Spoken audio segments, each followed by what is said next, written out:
para la mayoría de los que estáis en la sala. ¿Sí? Un poco conocido. Sin embargo, Francisco de Tárrega quizás es un poco más conocido, con obras como Recuerdo de la Alhambra, por ejemplo. Daniel Portea fue discípulo de Francisco de Tárrega, pero tuvo una vida un poco azarosa y compleja, castellonense también.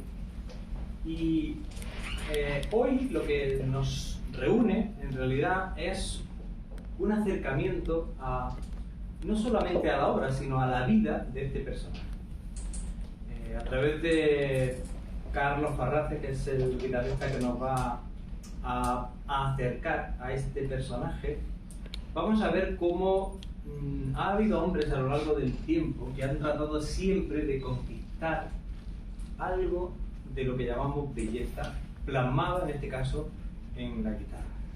Os voy a dejar porque de verdad que no va a ser un concierto al uso, sino un acercamiento a un hombre y a una experiencia, y creo que eso,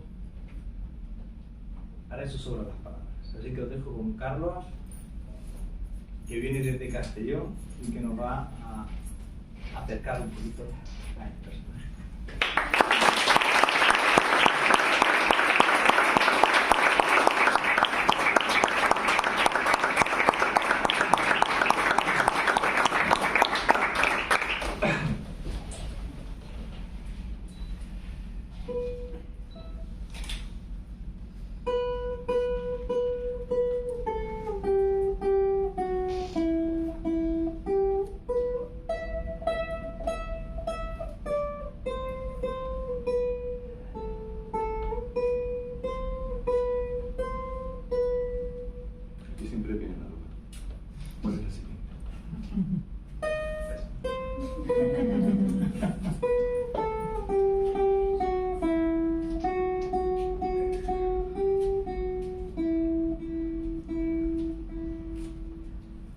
Seguramente más de uno, más de 5, muchos de esta sala, habréis tenido una guitarra entre las manos y habréis intentado sacar una melodía. E incluso lo habréis conseguido. ¿Sí o no?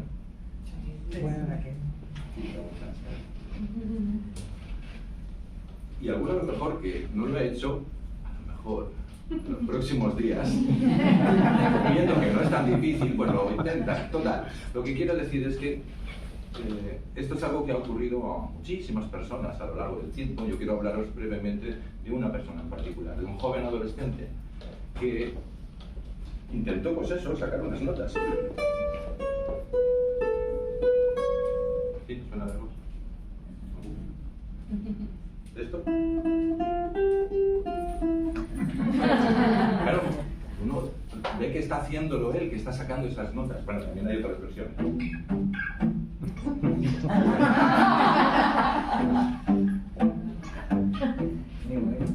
Sí, todo eso lo intenta uno sacar fuera de la guitarra porque a la vez uno lo lleva dentro. Pero también es verdad que muchísimos que empiezan así dejan su carrera musical muy pronto. A la tercera o cuarta canción que ya no sale, se acabó la carrera musical. Pero este joven del que os digo, que os hablaba, sí que insistió y buscó, entonces, como haría cualquiera de nosotros cuando quiere perfeccionar en una habilidad, en un arte, buscó un maestro, buscó un profesor. Y como era un adolescente, solo, no. A ver, sabéis, nosotros adolescentes tienen que ir en grupo un poco para hacer las cosas. Entonces, convenció a 2 amigos. Bueno, engañó a 2 amigos. Y se presentaron allí delante del profesor, que era un señor jubilado, mayor, y para 3 adolescentes todavía más mayor de lo que era todavía. Pero era quien sabía guitarra y podía darles algunas indicaciones. Al cabo de 3 semanas, no llegó a un mes, nuestro joven guitarrista, o aprendiz de guitarrista, o futuro guitarrista, estaba solo otra vez. El profesor, que se llamaba Vicente Prats, se había empeñado en que para aprender a tocar guitarra hay que saber solfeo. Bueno, por lenguaje musical, como también decimos, ¿no? Y él tampoco estaba de acuerdo que había que aprender lenguaje musical, porque él lo que quería era aprender la guitarra. Sin embargo, era tanto su empeño, sus ganas, no tenía nadie más a mano, supongo también, que continuó él solo con su maestro. Efectivamente, al poco tiempo ya tenía algunas nociones de lenguaje musical y una de las primeras lecciones de un método que le pusieron delante empezó a tocarlas. Ese método tenía como en la portada un logotipo que era la caricatura de un guitarrista y debajo un nombre, Daniel Fortea. Y así es como empezó a tocar ya algunas lecciones, algunos estudios de Daniel Fortea.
Cierto que ya pudo también entonces tocar el romance anónimo con todos los dedos de la mano.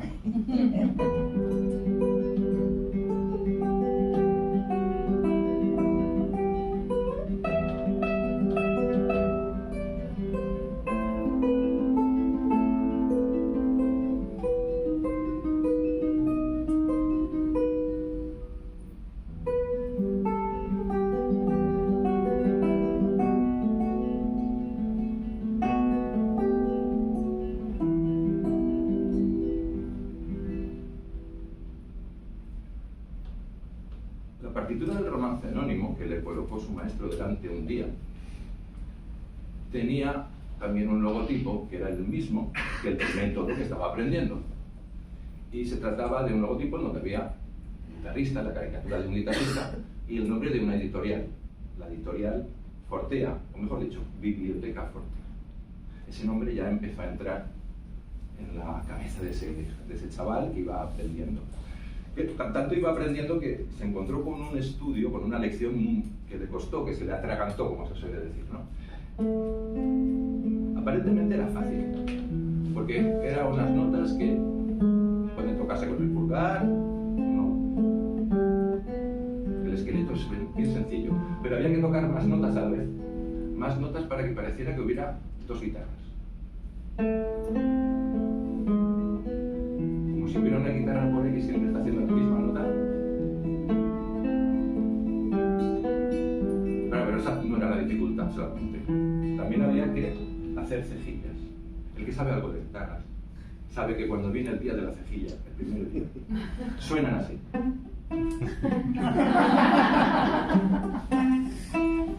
Pero claro, era una lección que necesitaba, por una parte era difícil, pero quería apretar por otros sitios. Bueno, al final va saliendo bien la cejilla. No cuesta tanto. Pero encima, el problema estaba en que tenía que tocarlo todo muy rápido. Eran muchos obstáculos.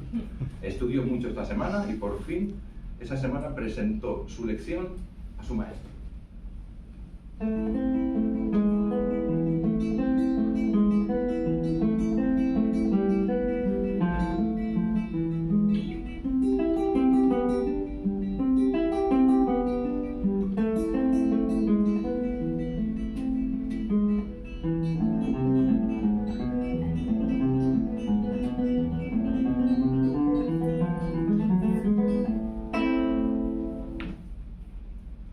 Normalmente, su maestro, cuando tocaba una lección de este tipo, una lección, siempre le decía una indicación, un consejo, podías haber hecho esto, no has hecho lo que tenías que hacer aquí como hablamos. Pero en esta ocasión su maestro no le dijo nada, se quedó en silencio. Hasta llegó a esbozar una sonrisa, se levantó y se dirigió hacia la puerta de la habitación. La habitación que no era otra cosa que el aula de clase, porque daban clase en la casa de este señor. Pero antes de salir por la puerta, el señor Vicente Prats se giró. ¿Os he dicho que era ciego este señor? No. Se giró y dijo, sígueme. El chaval dejó obediente la guitarra sobre la mesa y se dirigió detrás de él. Nunca había entrado en la casa y entonces, por eso os decía que era evidente, estaba en su casa y se metió por el pasillo. Y el chaval, pues al final iba poniendo las manos por las paredes porque cada vez ya no se veía absolutamente nada. Pero de momento se abrió una puerta, su maestro abrió una puerta y apareció una estantería enorme, llena de papeles, de carpetas, de archivos, legajos llenos de papeles. Su maestro le dice, en la parte superior de la estantería, a la izquierda, hay una carpeta, cógela y bájala. Él cogió la carpeta, encontró enseguida la carpeta y le dijo, busca una partitura que se llama mi favorita. Busca la pieza, mi favorita, la encuentra. Ahora, llévala a la clase y vamos a empezar a leerla hoy mismo. Te lo mereces. El chaval no solo por lo que le había dicho, sino porque cuando se iba hacia la clase, el aula, la habitación, y ponía la partitura sobre el atril, que por cierto tenía un logotipo, ¿sabéis, no? Mi favorita, anónima, no mazurka. Más o menos, pues sacaría más o menos tiempo en sacarla adelante, ¿no? La pieza, pero esta pieza para él significó mucho.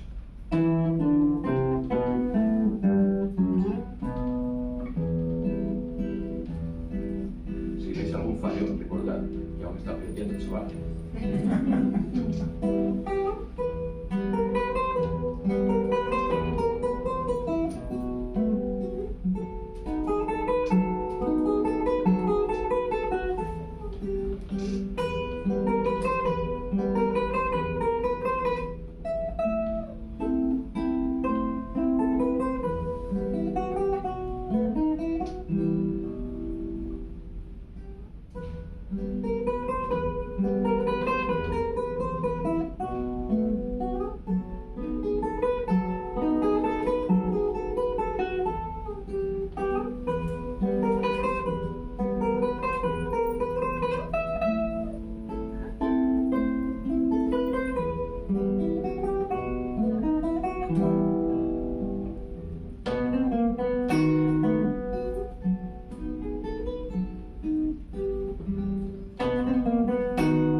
La manera de enseñar, ¿no? De don Vicente Prats. Una lección, otra lección, y cuando va pasando el tiempo, si llega al final de la clase, queda 15 minutos, 10 minutos, y ha ido bien la cosa, delante tiene una partitura, siempre con el mismo logotipo, por cierto. Bueno, supongo que ya sabréis quién es, ¿no? El joven. Sí, soy yo mismo. Yo aprendí a tocar la guitarra con un gran maestro, con Vicente Prats, que me hizo conocer a otro gran maestro, Daniel Fortea. Mi idea hoy no era tanto hablar de la vida de Fortea, porque, bueno, en otros momentos se puede hacer, era fijarnos en un momento de su vida. Es tan interesante, tan densa, tan profunda, que sería, yo creo, una locura, ¿no?, pretender aquí contarla en 10 minutos. Ya sabéis por Sebastián que Tárrega fue su maestro. A finales del siglo XIX, 1898, Tárrega conoce a Fortea, o mejor dicho, un veinteañero, Daniel Fortea, conoce al gran Francisco Tárrega. Tárrega pasaba muchas veces por su ciudad o por su comarca natal, Castellón, Triana, Villarreal. Fortea también estaba en ese momento viviendo en Castellón ya, y entonces pues se conocen y Fortea lo dice, lo decide en ese mismo momento: este es mi maestro. Él ya tocaba varios instrumentos, pero la guitarra era su instrumento, ya elegido. La cuestión es que a partir de ese momento, durante 10 años, 11 años aproximadamente, no más, tienen contacto, pero no son clases regulares, como podamos imaginar. ¿Por qué? Porque Tárrega vive en Barcelona, porque no hay conexión online, ¿sabéis? Por muchas razones. Y él vive en Castellón, Fortea. Entonces, a veces cuando pasaba por Castellón siempre se reunían. Tocaron juntos en algún concierto. Esto da una indicación de que sí que se veían lo suficiente como para preparar, quedar para obras, para tocar obras juntos. ¿Y por qué esos 11 años? Porque Tárrega murió en 1909. No dio tiempo para más. En ese momento, Fortea, que es ya una figura prometedora en su tierra, ha impulsado varios grupos de música, tiene composiciones, tiene alumnos, pues decide algo, decide dejar esa ciudad que parece ya que lo tiene como un gran músico y que va a ser alguien, y lanzarse a una aventura. Una aventura que no fuera otra que la de su maestro, la de Tárrega, y es construir una vida alrededor de una guitarra y plasmar ahí muchos y muchos sueños. Decidió irse a Madrid y, claro, dejó la populosa ciudad de Castellón de esos años, que tenía ya cerca de 28.000 o 29.000 habitantes, para marcharse a Madrid y partir desde cero y construir todo un sueño. De esa época es una pieza que se titula justamente Elegía a la memoria de Francisco Tárrega. La compuso Fortea en ese momento, en esa época de la muerte de su maestro, y también por la época en que él marchó a Madrid. Para mí simboliza dos cosas. Por un lado, el respeto y el cariño hacia su maestro. Eso creo que lo comprobaremos enseguida. Pero también es como un pasaporte, un aval de madurez ya, ¿sí? Porque se va a lanzar a la aventura, pero no se lanza a tontas y locas. La aventura era loquísima, pero él tenía muchas cosas claras ya que quería hacer como paso luego en su vida.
cuesta mucho luego hablar, pero hay que hacerlo.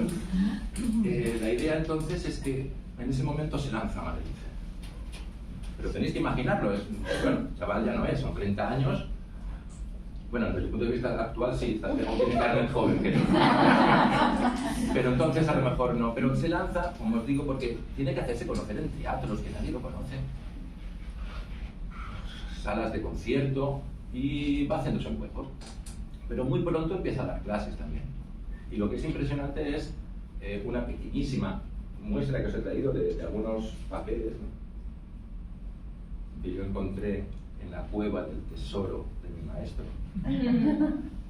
Que son partituras. Esta, por ejemplo, pone 1924. Tiene que ser 100 años. Esas partituras, eso quiere decir que si Tárrega pues, dio 1909 y el volumen que tenía ya de publicaciones 10, 15 años después, con los medios que había entonces, era un trabajo muy artesanal, era impresionante.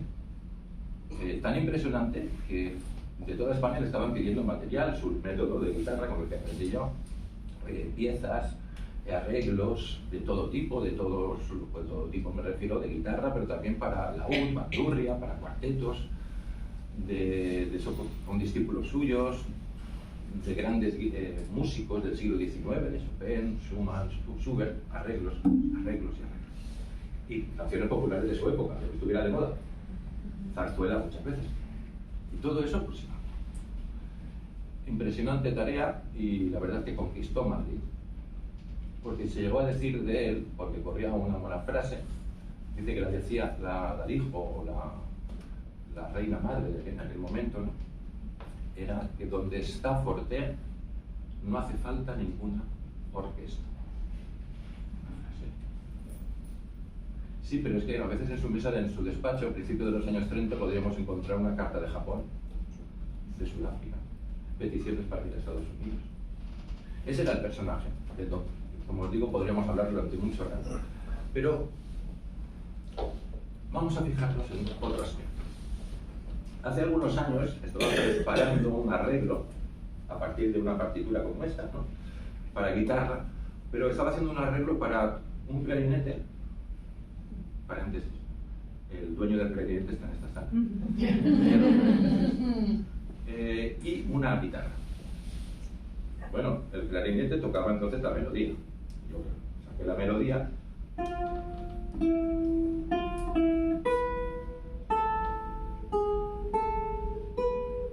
Y cuando estaba sacando la melodía, que bueno, el acompañamiento en este caso,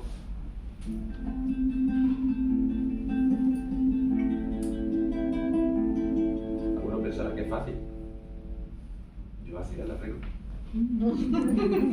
Pero todos juntos sonábamos más o menos así.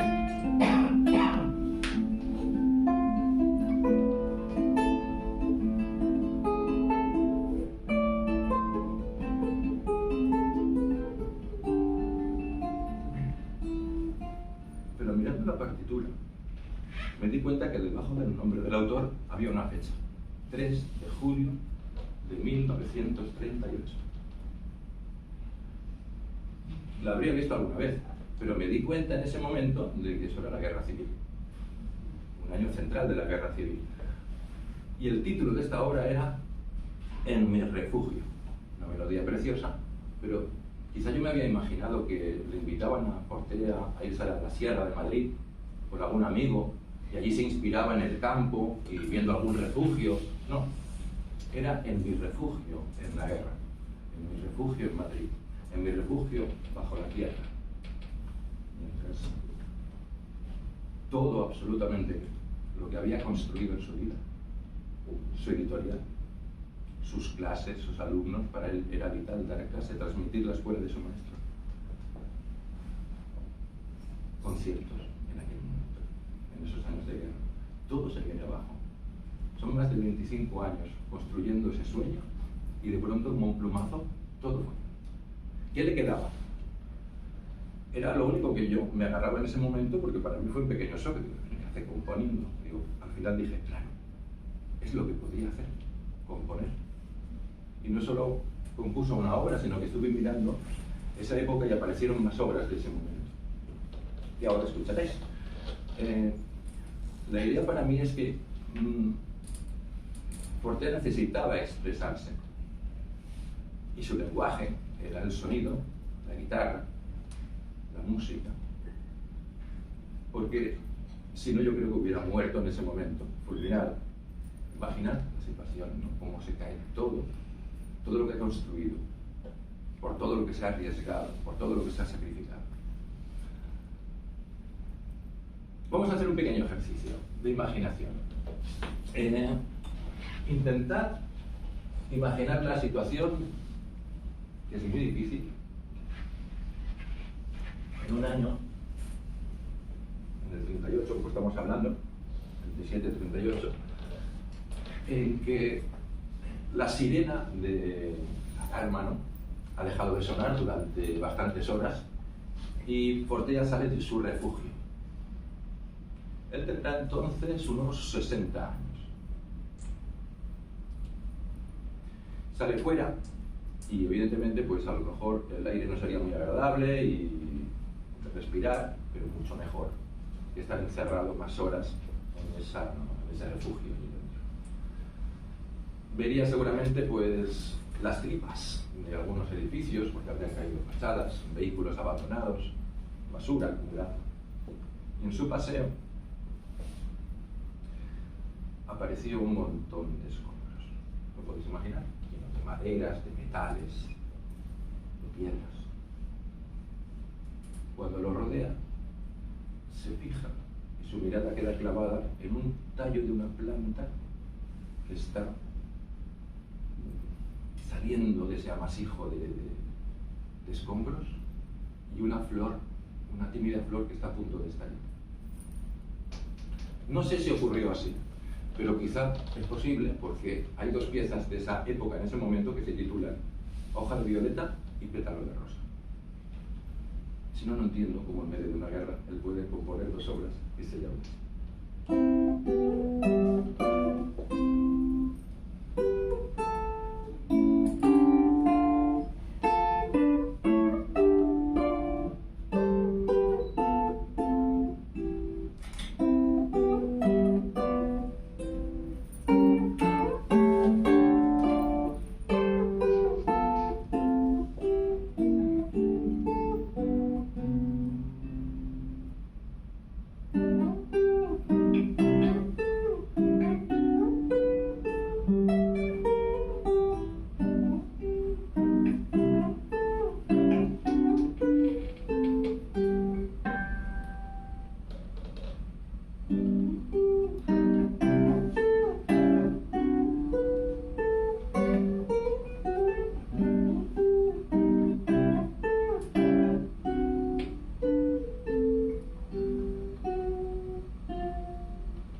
Esa pudo ser la imagen para componer, para motivarse, para inspirarse.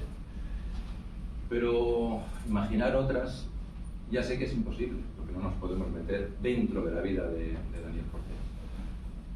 Aún así, hay obras como la siguiente que con su título lo dicen todo. No tenemos que imaginar mucho. Estoy hablando de una pieza que se llama Estoy solo. Son 4 sílabas, ¿verdad?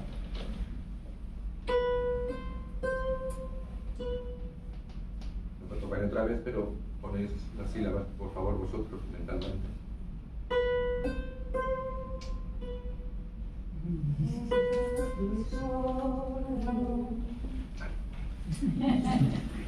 Porque no cantaba al parecer, y entonces lo que hizo es componer una obra que igualmente se entiende perfectamente lo que quiere decir.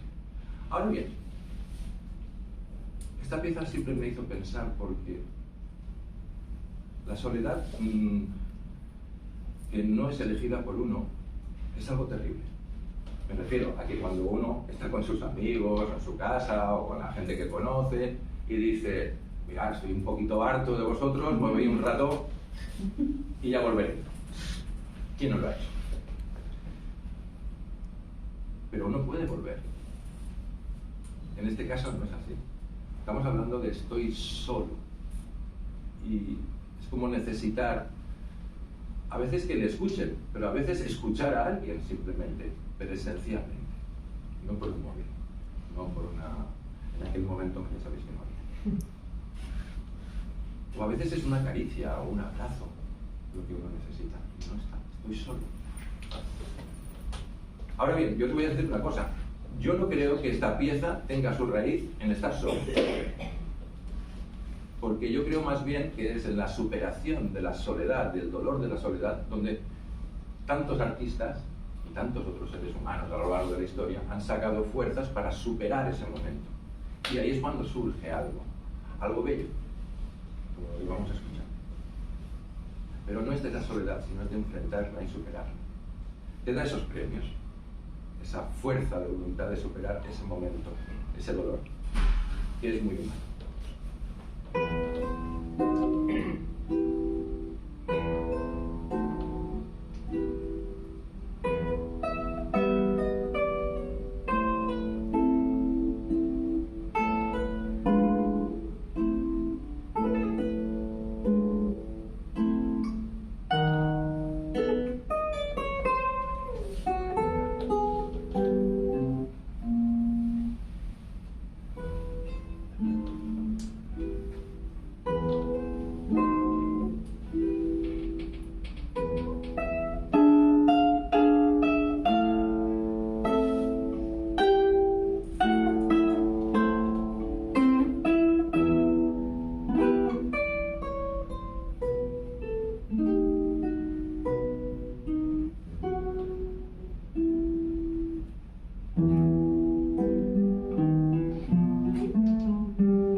En esa misma época,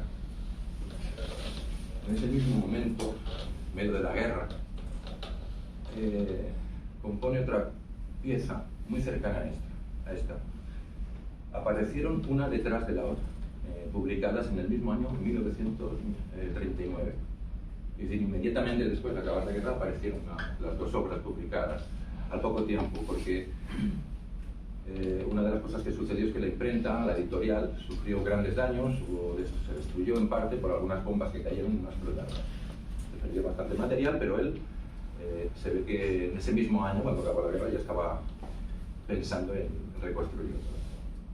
Bueno, son del 39, entonces esta es de la primavera, está la fecha en la partitura, la primavera del 39. Se titula la siguiente obra, Remanso. Tiene su sentido. Ahora bien, cuando vemos en un libro de historia una fecha donde acaba un conflicto armado, ¿sí?, para el que ha vivido eso, ¿hasta qué punto acaba ahí, en esa fecha? Han dicho, sí, que el 3 de tal mes se acabó todo, pero ¿cuánto tiempo luego continúa la incertidumbre, miedos, dudas, cosas por dentro? Supongo que como en un río, que al principio suelen ser más caudalosos, saltos y mucha espuma y muchos giros, hay un momento en que ya se asienta y aparece el remanso. Y quizá algo así es lo que con esta obra hizo plasmar Fortea, ese remanso necesario, porque no podemos estar siempre con toda esa tensión. Cuando llega el momento en que ya hay una tranquilidad, una serenidad, un remanso.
Hay muchas razones por las que se puede componer, pero en un momento tan crítico, las razones son, digamos que muy poderosas. Creo que son las piezas que estamos escuchando, ¿no?, que tienen mucha carga, mucha tensión, también dramatismo, Pero yo creo que también hay muchos momentos en donde hay también cierta, eso que os hablaba antes, cierta fuerza que se nota por salir de esa situación, para no quedarse anclado, para no quedarse ahogado en tanto dolor y en tanta situación extrema. A medida que nosotros vivimos hace unos años el tema este del confinamiento, a mí se me ocurrió que, por supuesto, un confinamiento de la guerra es mucho más complicado, pero que todos tuvimos esa experiencia y que también en nuestras vidas, en nuestros confinamientos, llegamos a ordenar 2 y hasta 3 veces la ropa de nuestro cuarto, los libros de nuestra casa, viendo series, y porque toda una serie de horas de actividades, de obligaciones que teníamos desaparecieron. El trabajo, poder ir a cenar con los amigos o lo que sea, estudiar, las clases. Surgió el tiempo extra de momento, ¿qué hacíamos con él? Yo también pensé que era la única manera de explicar que Fortea en ese momento, en su confinamiento, compusieron una pieza que se llama Capricho. Es una burla. Acaba de componer Estoy solo, Anso, y ahora un capricho. Bueno, el capricho es un nombre que se da a muchas piezas, a ciertas obras, ¿no? Pero el subtítulo de la obra nos da una pista. Esta obra también fue compuesta durante la guerra. Es a mi gran amigo, el director de la revista Il Plettro. Este amigo era Alessandro Vasari. Il Plettro, al parecer, era una revista italiana, del norte de Italia, de divulgación de la guitarra y de instrumentos de cuerda pulsada. Por eso lo de Il Plettro. Plettro, la púa, que nosotros conocemos como púa, pues ese era el nombre de la revista. Yo imagino, o quiero imaginar, que durante mucho tiempo, en alguna ocasión por carta o por visitas de Alessandro Vasari a Madrid, porque Fortea no tuvo mucha intención de salir fuera de Madrid o de Castellón cuando iba a visitarlo, pues hablarían y que se crearía un compromiso entre los dos. Venga, a ver si me escribes unas partituras, unas cuantas notas y las publico en mi revista. Fortea también tenía, la editorial Fortea también tenía una revista de divulgación, seguramente había intercambios. Pero claro, pasaba el tiempo y eso no llegaba. Y en ese momento, en la guerra, en su refugio a veces, o en su casa, cuando ya podía, pues si surge ese tiempo que normalmente no tenía para publicar, para componer, para dar clases, pues entonces se le ocurrió, además de todas las obras que estamos escuchando, componer un capricho para saldar una cuenta. Así me lo quiero yo imaginar, fantasear. Y le mandó esta obra que se titula así, Capricho, un estudio dedicado a mi gran amigo Alessandro Vasari.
Y Fortea había conquistado Madrid, habíamos dicho.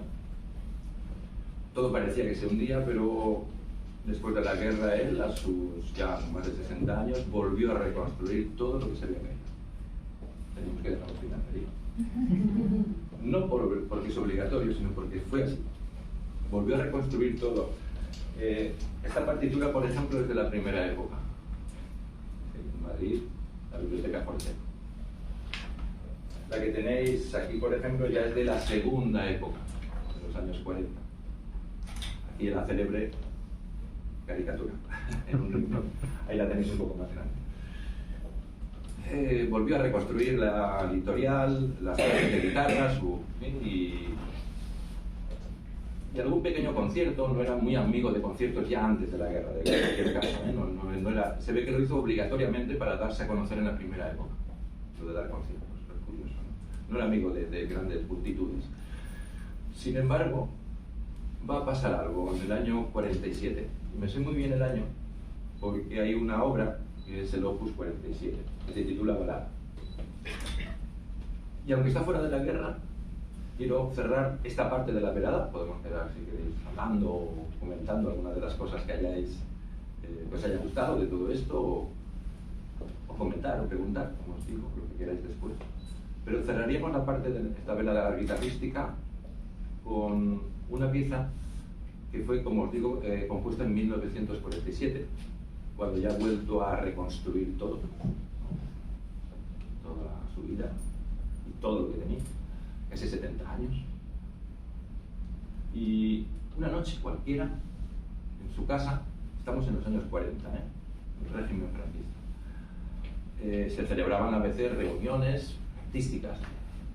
Y bueno, no era lo más común que se reuniera mucha gente en una casa, para nada, pero bueno, en la casa de Fortea, que vivía ahí, bueno, era el madrileño más.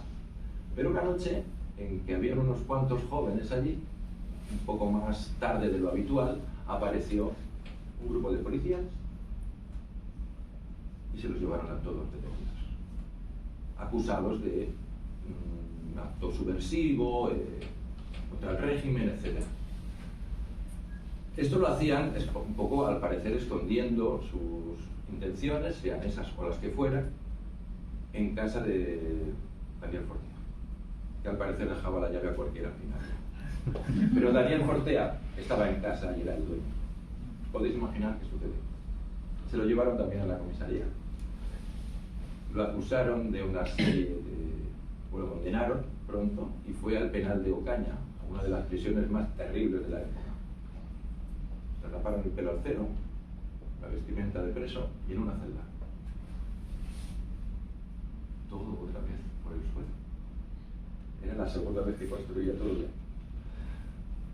No, evidentemente hubo un antiguo alumno, antiguo discípulo, que tenía cierta mano en el Ministerio de Justicia, amigos, movió papeles y pudieron sacarlo de allí a poco tiempo. Pero el susto, a esa edad también y en ese momento tan delicado, pues fue terrible. ¿Sabéis qué hizo cuando estaba allí en la prisión? Compuso. Ya conocéis a Fortea más de lo que creéis. Compuso la balada que se llama, que lo había dicho al principio, el Opus 47. La compuso al parecer allí, aunque luego lo terminaría evidentemente fuera de la prisión. Y con esto cerramos esta parte musical. Voy a poner como introducción, y exclusiva mundial y todo eso, voy a tocar como introducción de esta obra, que es un canto a la esperanza, a la conquista ya no de Madrid, de sí mismo y de la belleza, a la conquista de todo. Voy a tocar la introducción de la pieza que os hablaba antes, que me hizo sacar todos estos papeles en mi refugio. Hay una introducción de esa obra y la voy a poner como... La voy a sacar de allí y la voy a colocar como introducción de esta obra, de la balada. La balada empieza así.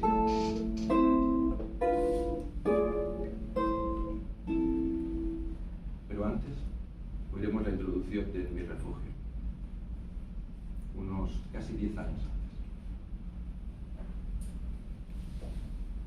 antes.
¡Bravo!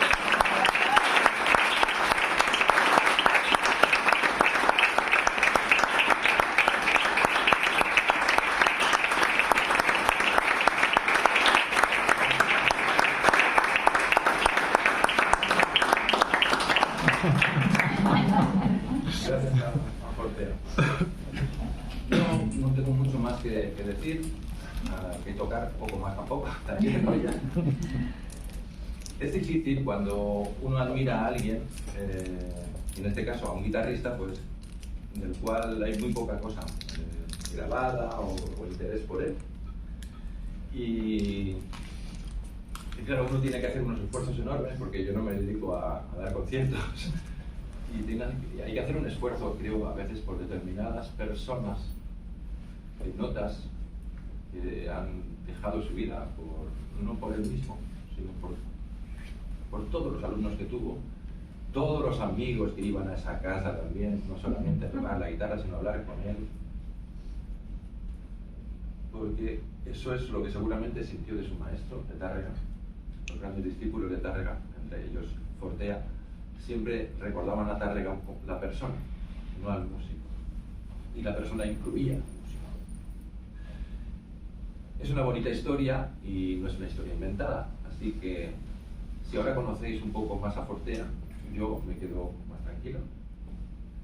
Y bueno, poco a poco, entre unos y otros, iremos intentando que esta figura de la historia, de la guitarra, siga siendo, sea conocida como se merece. Y nada más. Podemos seguir ahora ya hablando y fuera de la tensión del mundo.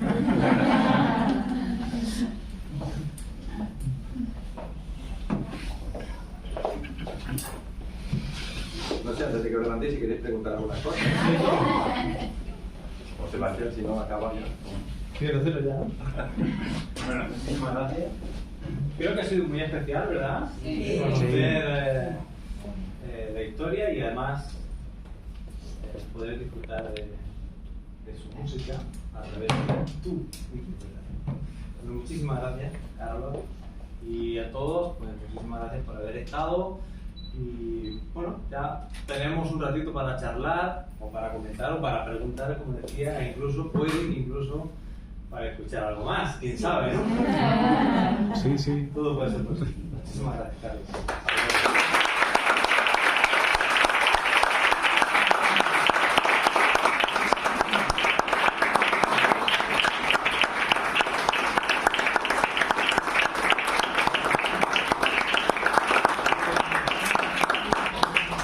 Carlos, no te vayas, vamos a...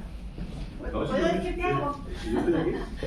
Yo te quiero agradecer este bellísimo homenaje que acabamos de presenciar, ¿no? Ojalá pudiera haberte visto. Me crea mucha sensibilidad y conmoción el pensar en ello, ¿no? En esa cadena de discípulo maestro que tan bonita nos has explicado. Y yo te quería preguntar dos cosas, en las que me quedaba con duda. Una es, en las dos flores, ¿cuál era cada una? He tratado de adivinarlo. Creo que la primera era la violeta y la segunda la rosa. Sí. ¿Sí? Y en la última pieza, creo la introducción que hizo en el refugio era cortita y luego empezaba el opus 47. Sí. Sí, además se nota que es... Sí, ahora se esa pausa. No lo digo. Todo eso, sí, hasta que empieza la bala. ¿Y por qué le ha hecho la introducción? ¿Por qué se la he puesto yo? ¿O? No sé, porque como todo lo que hemos estado hablando, la pieza, creo que te lo decía, que en mi refugio fue para mí como darme cuenta de algo, ¿no? Y la introducción de esa pieza, en cuestiones prácticas hablamos ya, ¿eh? Sí que la tocaba, ¿sí? Y la parte esa que había tocado el clarinete, ¿te acuerdas? Es Ricardo que está aquí. Lo sospechaba. Lo sabía. No sé si lo hemos tocado a tres, Jesús también, ¿no? Además, ¿no? Ya puestos, pues así lo hacíamos, tocábamos a tres. Es que la pieza en sí es muy difícil. Y no me atreví en su momento a tocarla yo a guitarra, solamente con una guitarra, toda la pieza. Entonces pero también fue la pieza que me hizo darme cuenta de esto. Y para cerrar, no quería dejar de tocar traer esa introducción y para hacer como un cierre del círculo, ¿no? de todo este tema. Y dejar la balada al final como la última. Hay una obra en medio que es el Opus 46, un homenaje a Sor, un gran guitarrista. También uno de los pilares de la música para guitarra, del principio del siglo XIX, 1800 algo. Es un homenaje a Sor, pero bueno, en este caso no. Es por eso queda el 45, que era la de El Capricho, y el 47. Me parece que hizo muchos arreglos en este momento, en esos años, entre la guerra y la prisión, de obras andaluzas, de obras de ambiente flamenco, andaluz. Siempre preocupaba mucho ese tema también. Hay una pieza que se llama Andaluza, que es de joven, un portento ahí de dificultades por todos los lados. Y alguna de estas creo, no sé si es esa, se la dedicó a Andrés Segovia en aquel momento. Y luego las dos siguientes para cerrar una suite ya lo hizo posteriormente, ya en estos años que estamos hablando, antes, cuando yo tenía más de 60 años. Él murió con 75 años, el último concierto lo dio en Castellón, en el año 1952, él murió en el 53. ¿Por qué? Porque era el centenario de su maestro. Hasta en eso, parece que se esperó a morir para darle el homenaje al 100. Y luego ya el día siguiente se sintió mal, ya volvió otra vez a su tierra, a Castellón, y ya, esos últimos días.